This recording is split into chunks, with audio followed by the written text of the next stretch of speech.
Hey group leaders, week 5. That means we're getting close to wrapping up. So just by way of calendar, we have week 6 next week, and then we are on a break up until the last week of January, first week of February. In there, we'll be launching again. So if you're behind, that's okay. You're gonna have some time throughout the holidays and even in January to catch up. You'll be able to do that.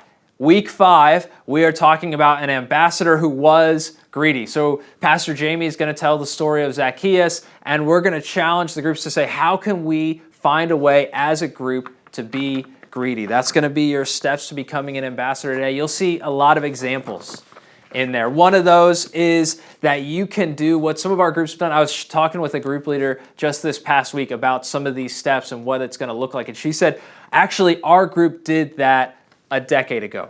One of the suggestions you can have with your group, you guys have a conversation, how can we be generous as a group? Maybe we go do something, but maybe next week, it's our last week of the series. Let's have a little bit of a party. Let's order pizza together. Let's whatever, DoorDash in whatever foods you want. You figure it out. And we're not just going to pay for our meal, but each of us we're going to bring some extra money. And we're going to be generous. What if each couple in your group brought an extra 20?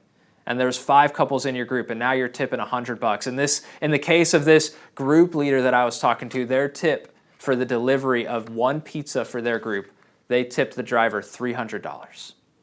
And the driver broke down. They're in their kitchen. This delivery driver is crying, sobbing. They pray over him. He says, this is my last day on the job, and tomorrow I'm supposed to leave for college, and I didn't have money for gas to get up there. And it's just that moment where the Holy Spirit shows up.